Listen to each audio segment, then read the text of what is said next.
Hey, Darren here, bestautodetailingtips.com.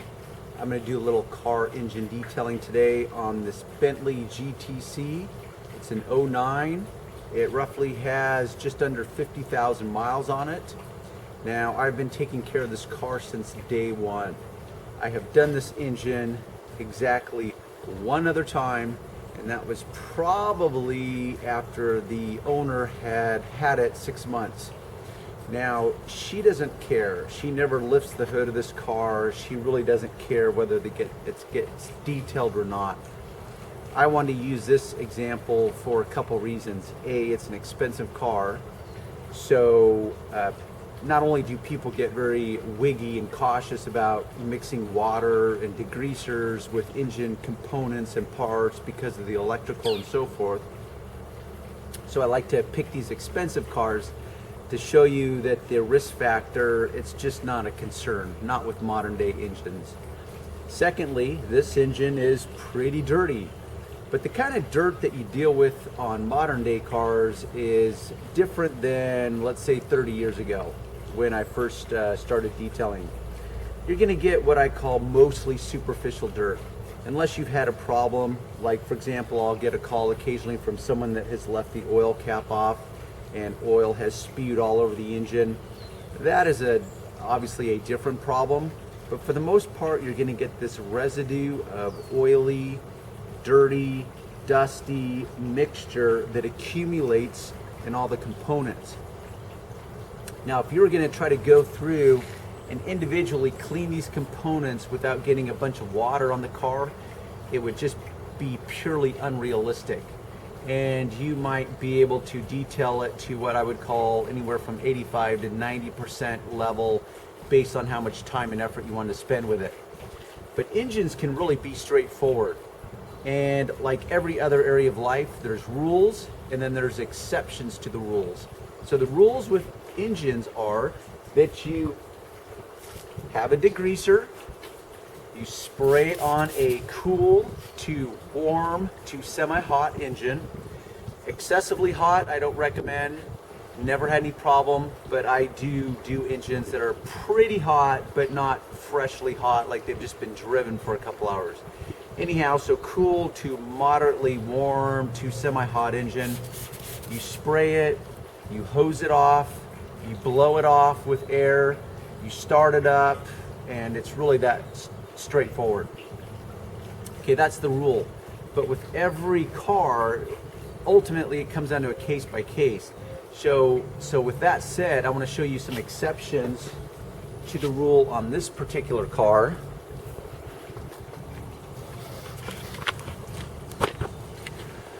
So let's pull back, and you can see this is a Bentley GTC, which means it's a convertible. I'm pretty sure that's what the C stands for.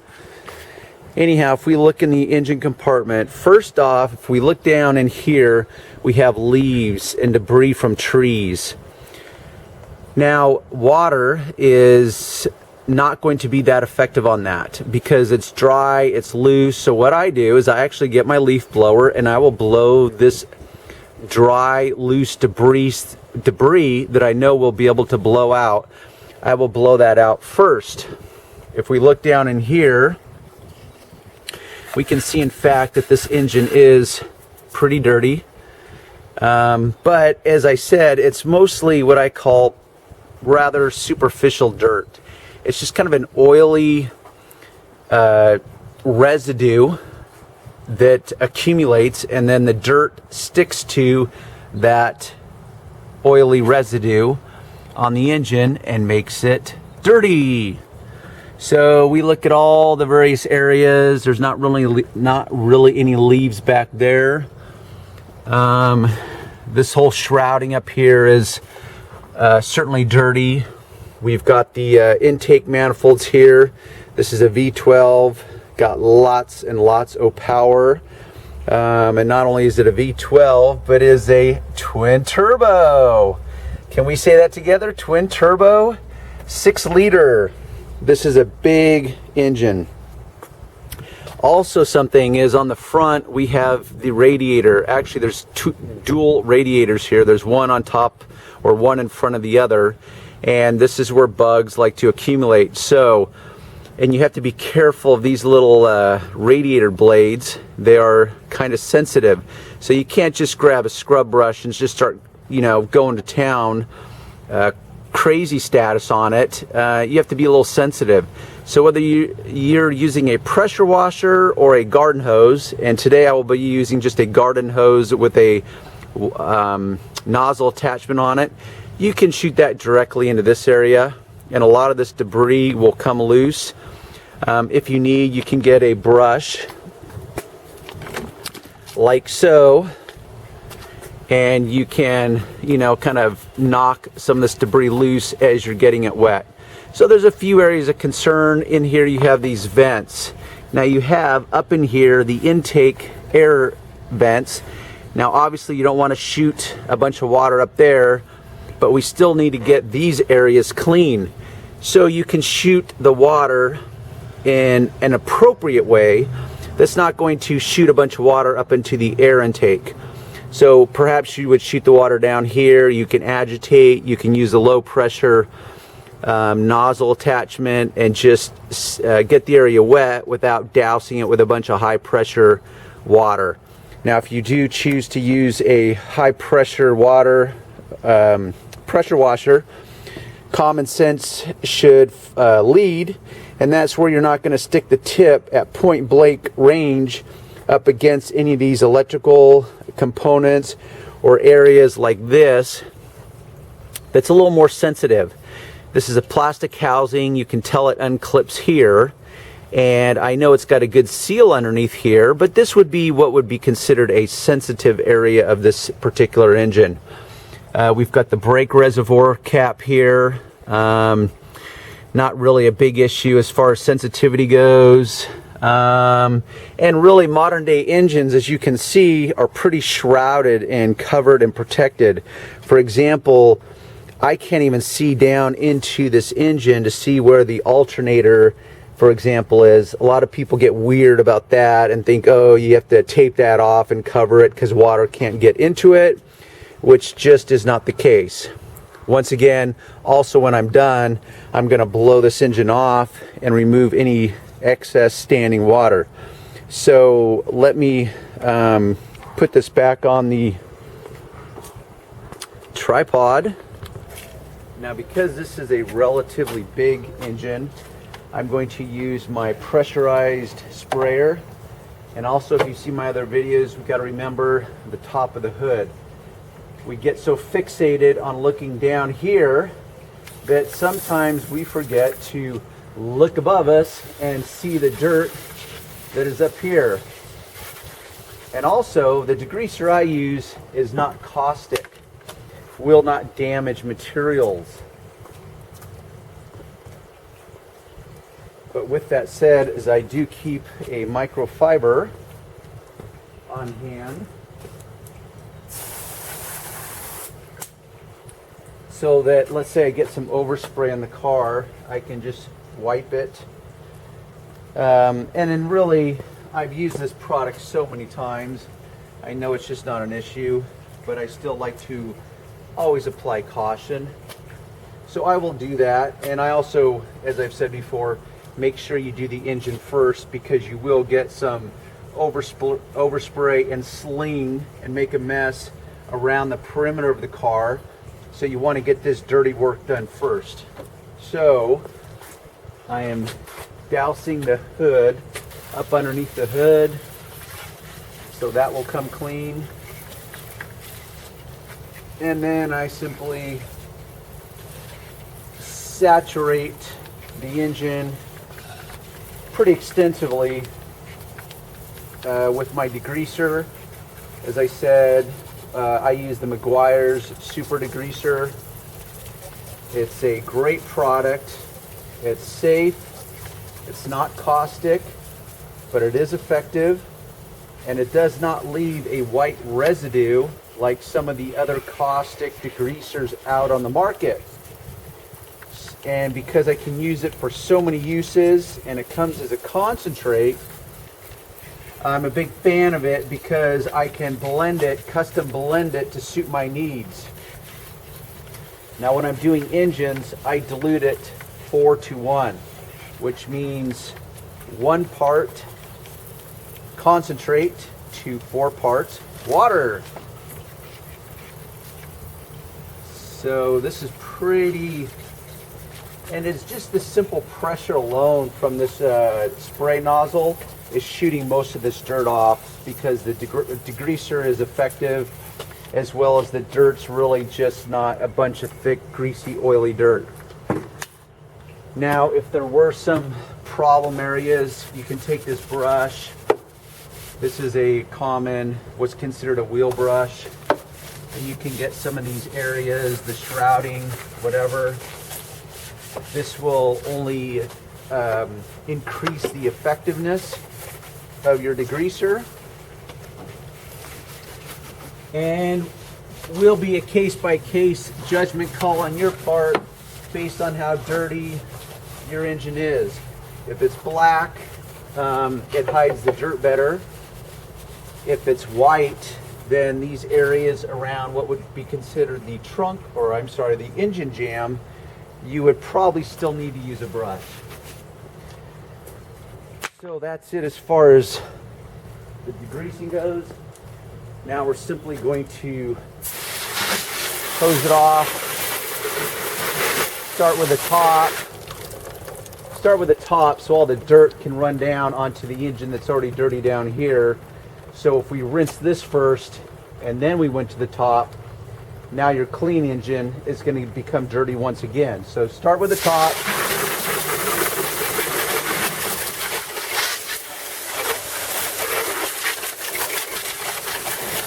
And I prefer one of these adjustable trigger spray adjusters. That way, if I have some sensitive areas, I can just use a little tiny pressure, and it's all controlled right here at the nozzle. But for the most part, I'm going to use full pressure because it's relatively safe. This engine, there's not too many areas that I have to be overly concerned with.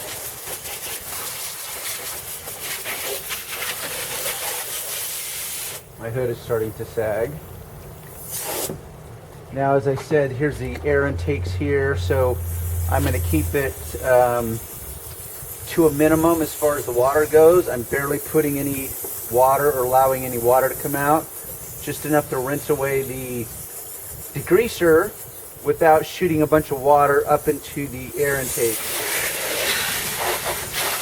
And I'm going to go ahead and rinse off the fenders. Additionally, with overspray, I'm going to get the radiator grill and shoot the bugs and debris out of that.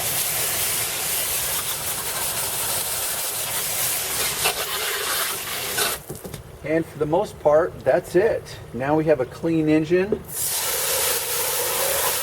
There is standing water, but what I'm going to do first is just lower the hood without shutting it all the way. One of the cool things on this Bentley is this emblem actually pops out, and that's how you do the hood release once you've already done the release from the inside of the car. So on small engines, you can just use the sprayer. Like I said, this is Meguiar's Super Degreaser, but this was a decent amount of area, and I carry the pressurized pump with me.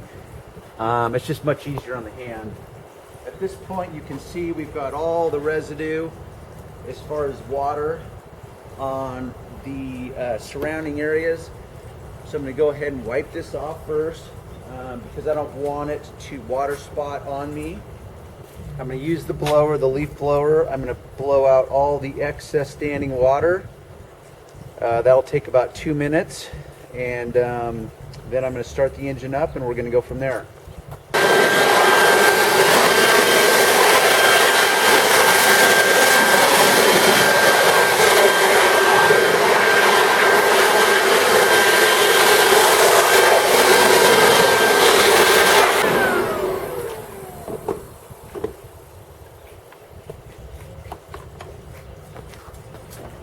Okay, finished blowing off the engine.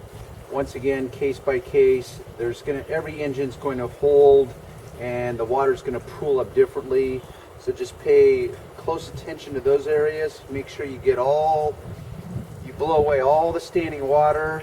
You pay attention to all the electrical connectors, what you would call sensitive areas of the engine. So I've blown it off. Now I can close the hood, start it up, allow it to reach normal operating temperatures, and then I'll cut the video and I'll talk about using a little dressing on it to raise it from a level 9 to now a level 10. So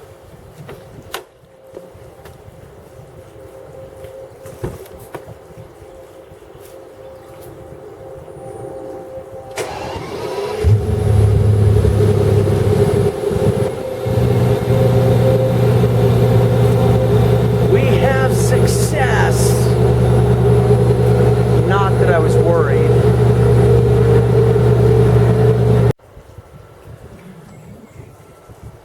Okay, a couple things. The most obvious one is this pole. This is my pole, my scrub pad that I use to wash RVs with. Now, in the first part of the video, you'll notice that the hood wanted to stop. The shock cartridges have become worn out, so this hood does not want to stay up. Rather ironic, considering that we're talking about a $200,000 car. But that is indicators of good news, meaning A, this owner never pops her hood, so she doesn't even know. And B, the fact that it hasn't been into the dealership because it's had problems, otherwise they would have told her and they would have repaired it.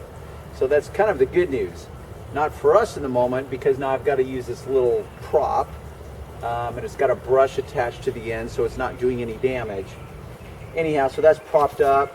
I've blown the engine off. I've allowed it to run. It's been running while I've been doing other tasks on the car itself. But now at this point, you can either just call it quits. And this engine is clean, and it's at a level 8 right now. That's what I would rate this engine right now as far as overall appearance and aesthetics. After you have allowed it to run and completely dry out, there's still going to be some remaining areas, especially if you do up here, and especially if there's some felt, because it will continue to drip.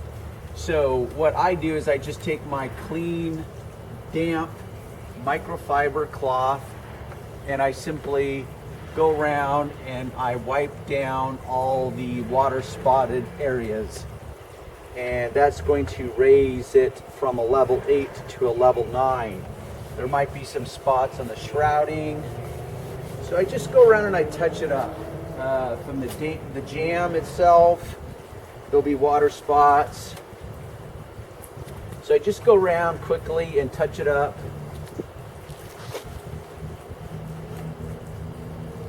Okay, at this point, I've now wiped it down.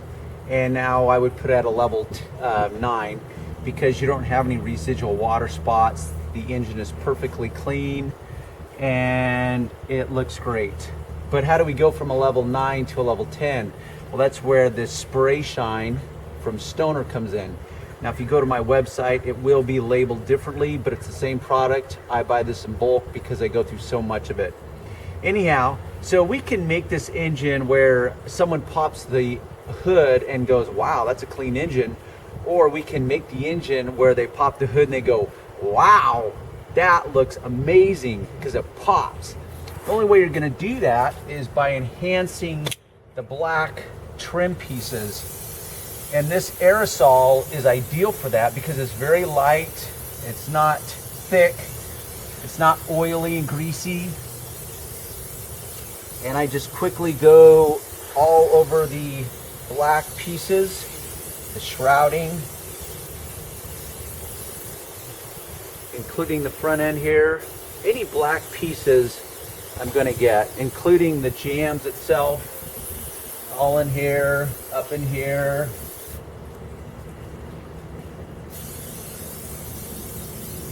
You can hit these cartridges here. You can hit underneath here if you want the hood. Mostly I'm going to deal with down here but it's a case by case. You make a judgment call as to what works for you, and just put yourself in the perspective of your customer.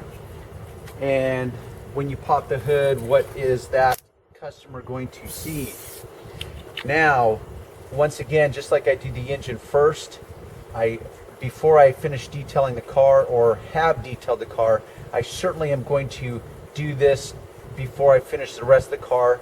There will always get overspray on the outside of the car, the windows, the paint, wherever.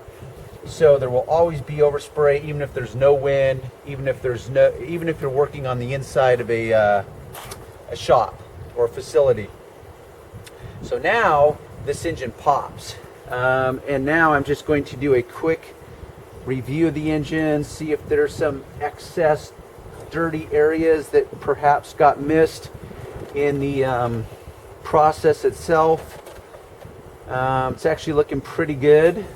I will put my products down because I showed you the areas to begin with. Let's go in for a closer look. If you recall, down in here there was miscellaneous debris and leaves. There was a lot of dirt accumulated around here. You can see the dressings kind of pooled up here. So just a simple wiping across will get it to dissipate and blend in with the surrounding area. If you remember how soiled the intake manifold was here on the top, looks awesome. Down in here, very, very clean.